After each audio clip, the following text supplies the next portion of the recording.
नमस्कार, आप देख रहे हैं आज तक। आपके साथ मैं हूं अंजना ओम कश्यप। आज मोदी के गढ़ से आप देख रहे हैं हल्ला बोल। जी हां, दिल्ली के दिल में क्या है ये तो आपने खूब सुना, लेकिन अहमदाबाद की धड़कन क्या कहती है चुनावों के पहले, ये जानने के लिए हम पहुंचे हैं अहमदाबाद में। सवाल यही है जो अरविंद केजरीवाल ने उठाया है। उन्होंने कहा है कि अब वो गुजरात दौरा करेंगे। अमिताभ बच्चन तो कहते ही है कि गुजरात आओ, कुछ दिन यहां गुजारो, लेकिन अरविंद केजरीवाल यहां पर आ रहे हैं। वो यहां वक्त बिताने नहीं, इंस्पेक्शन करने के लिए आ रहे हैं। लेकिन जो दिलचस्प सवाल है वो ये कि क्या नरेंद्र मोदी के रथ को वो रोक भी पाएंगे? ये है वो सवाल जो आज हम यहाँ पर मौजूद अहमदाबाद की जनता से पूछेंगे। यहाँ पर तमाम लोग हमारे साथ मौजूद हैं, इनके सवाल होंगे और जवाब देने के लिए तीनों पार्टियों से खास मेहमान हमारे साथ यहाँ पर मौजूद हैं। उनसे आपका परिचय करा दे। अंबीबेन याग्निक जी कांग्रेस पार्टी की तरफ से हमारे साथ यहाँ पर मौजूद है। यतिन ओझा जी बीजेपी की तरफ से हमारे साथ मौजूद है, तालियां बजा दीजिए इनके लिए। संतोष रघुवंशी जी आम आदमी पार्टी की तरफ से हमारे साथ शामिल होंगे इस चर्चा में। कुछ बुनियादी सवाल इन लोगों से भी पूछेंगे कि आखिर ये क्या मानते हैं, मोदी रथ को अरविंद केजरीवाल रोक पाएंगे? वो दावा जो वो उत्तर प्रदेश की रैलियों में कर रहे हैं, जो चुनौती वो दे रहे हैं, उसमें कितना है दम? लेकिन उससे पहले देखिए हमारी ये रिपोर्ट।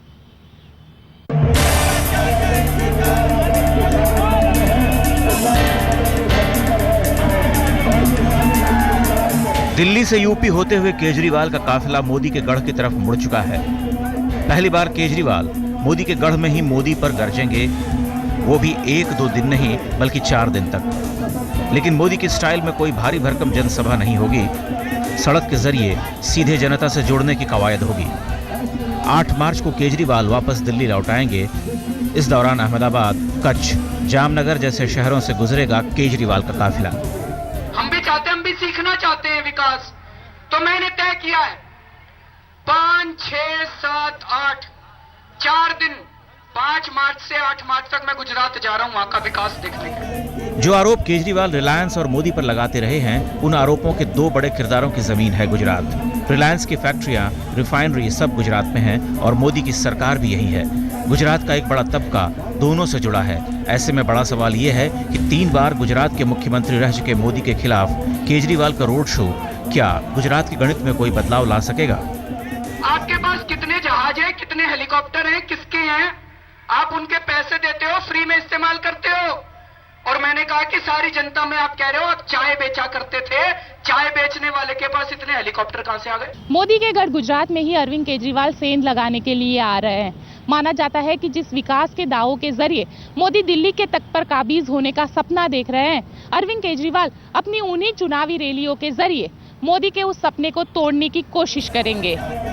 वैसे केजरीवाल भले ही मोदी पर ऐसे हमले करते रहे हों, लेकिन मोदी ने आज तक कभी केजरीवाल का नाम नहीं लिया। वो हमेशा केजरीवाल पर सीधे हमले से बचते रहे हैं। इसके पीछे वजह चाहे जो हो, लेकिन एक सच ये भी है कि अब तक हुए सभी सर्वे में देश में प्रधानमंत्री पद की पसंद के तौर पर मोदी के बाद केजरीवाल का ही नाम सामने आया है। साथ ही युवाओं की पसंद में भी केजरीवाल आगे हैं। इसके अलावा इंटरनेट पर, सोशल मीडिया में प्रचार के मामले में भी केजरीवाल मोदी ब्रिगेड से कम नहीं है। लेकिन इन सब के बाद भी गुजरात में आम आदमी पार्टी का काडर बीजेपी के मुकाबले बहुत छोटा है। ऐसे में क्या केजरीवाल अपनी बातों से गुजरात में बदलाव ला सकेंगे? ये लाख टके का सवाल होगा। अहमदाबाद से गोपी मनियार गांगर के साथ आज तक ब्यूरो।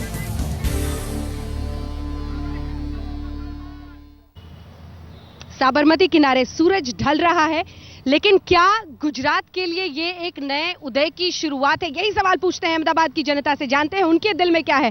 क्या भारत का अगला प्रधानमंत्री गुजरात से होने वाला है? कितने लोग आप ये मानते हैं? हाथ उठाइए। एक हिस्सा है जो साफ मानता है और दूसरी तरफ बैठे लोग बिल्कुल नहीं मानते हैं। चलिए सवालों से शुरुआत करते हैं। अरविंद केजरीवाल मोदी के रथ को रोक पाएंगे? इधर भी कह रहे हैं अरविंद केजरीवाल रथ रोक पाएंगे। सर आपका हाथ दोनों तरफ उठा था, आप तय कर लीजिए। नहीं रोक पाएंगे, ठीक है ठीक है। कुछ सवालों से अब शुरुआत करते हैं। तीनों पार्टी के नेता यहाँ पर मौजूद है। किस किस को सवाल पूछना है, आप हाथ उठाइए। मेरा सवाल है यतिन ओझा जी से। अभी हाल ही में गुजरात यूनिवर्सिटी में इलेक्शंस हुए थे। मेरा सवाल है कि अगर पीएम बनने के लिए मोदी यहां से जा रहे हैं तो गुजरात के विद्यार्थी उनको क्यों नहीं स्वीकार रहे हैं? भारी बहुमत से एनएसयूआई ने सभी सीटों पर जीत हासिल की है। यही नहीं, कच्छ यूनिवर्सिटी, एमएस यूनिवर्सिटी, हर एक जगह पर एनएसयूआई भारी बहुमत से जीत रही है। इसका यतिन ओझा जी, जिस युवा के दम पर वो कहते हैं कि वो दिल्ली तक पहुंचेंगे, कब्जा करेंगे, वो युवा साथ छोड़ा एनएसयूआई की जीत क्या कह रही है? देखिए, युवा गुजरात में पूरी तरह से नरेंद्र मोदी जी के साथ है। नरेंद्र मोदी जी के सुशासन, इनकी काबिलियत, इनके अनुशासन, प्रामाणिकता से गुजरात की जनता और खास करके युवा वर्ग पूरी तरह से इनके साथ। एनएसयूआई के लिए वोट क्यों डाल रहे हैं? नहीं, एनएसयूआई के लिए दो बातें हैं इसमें। पहली बात यह है कि बहुत भारी मात्रा में इस चुनाव में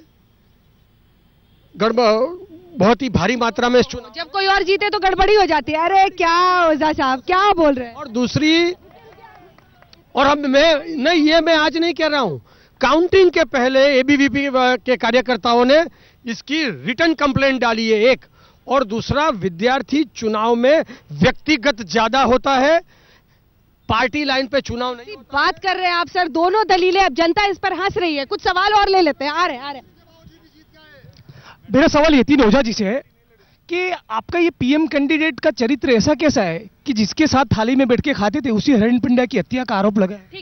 ठीक है, एक सबका जवाब लेंगे, सबका आ रही हूँ मैं इनका सवाल का, इनके जवाब का जवाब देना चाहूंगा। मैं ये कह रहा हूं कि जो तीन सीट के लिए अक्खा इलेक्शन को रोका गया, वो 3 सीट का इलेक्शन जब 4 दिन बाद उसको रिकाउंटिंग किया, वो तीन सीट में कोई भी भूल नहीं निकली, और वो चुनाव कमिश्नर और जो हमारे यूनिवर्सिटी के जो जवाबदार अधिकारी है उन्होंने बधाई दी कि भाई इसके अंदर कोई प्रॉब्लम नहीं है, और वो सीट को मान्य रखा गया। मैं चाहती हूँ अगर उस सवाल का आप जवाब देना चाहते हैं जो संगीन, वो हिरेन पांड्या की हत्या के मामले में कह रहे हैं कि कुछ भी उसमें साफ नहीं हो पाया अभी तक, क्यों? एक मिनट, मैं इनका जवाब दे रहा हूं, बाद में आपका जवाब दूंगा। देखिए, हरेन पंड्या जी का case central bureau of investigation ने इन्वेस्टिगेट किया है, और पूरी इन्वेस्टिगेशन के बाद चार्जशीट रखी गई, कोर्ट में केस चल गया है, अभी मैटर सुप्रीम कोर्ट में पेंडिंग है। पर एक बात साफ है, हरेन पंड्या जी हमारे कार्यकर्ता थे, इनकी हत्या में हमारे विरोधियों जो है वो हम पे उंगली उठा रहे हैं, यह बिल्कुल वाजिब नहीं है। हरेन पंड्या जी के मर्डर में राज्य सरकार ने कोई इन्वेस्टिगेशन नहीं किया है। सेंट्रल ब्यूरो ऑफ इन्वेस्टिगेशन 10 साल से मिनिस्ट्री, सेंट्रल गवर्नमेंट मिनिस्ट्री के अंडर है, और हाईकोर्ट में भी केस चल गया है।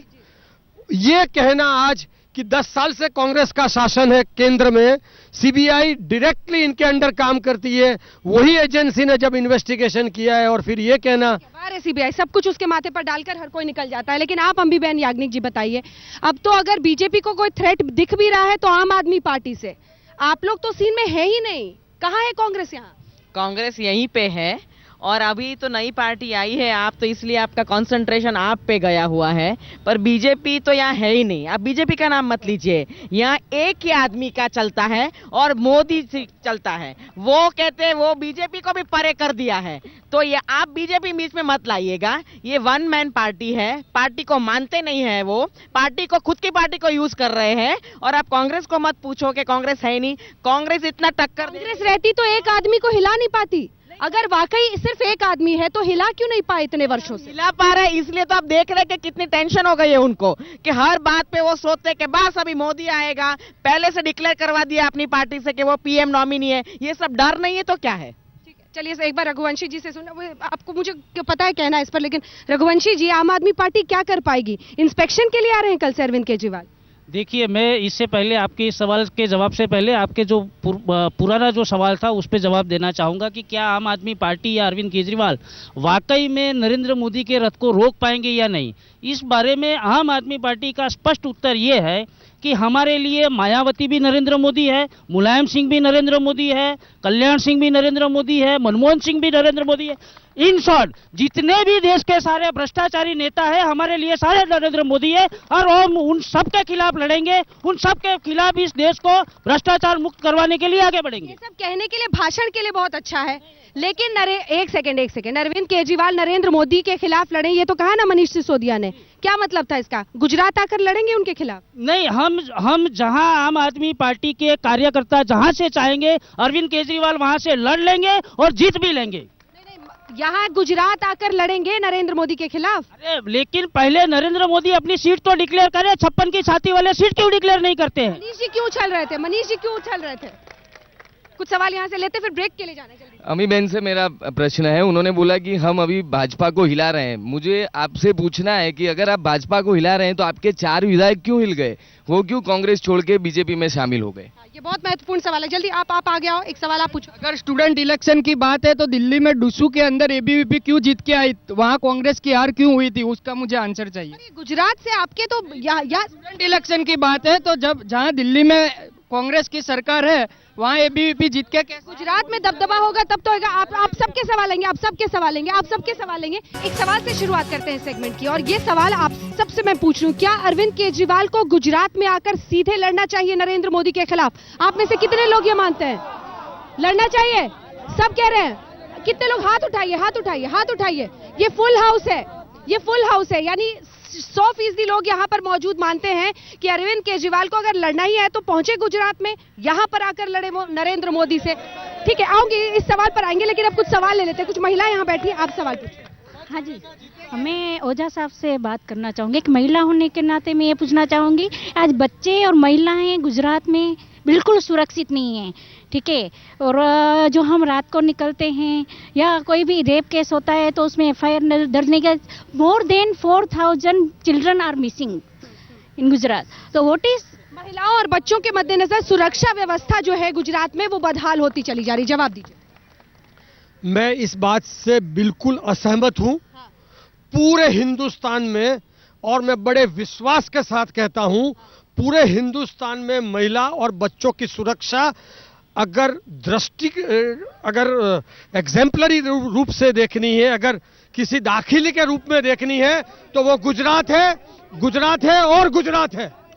ठीक है, यतन ओझा जी का ये है। मैं आ रही हूँ, आप लोगों के सवाल इनका एक बार जवाब लेते हैं। दम है इनकी बात में?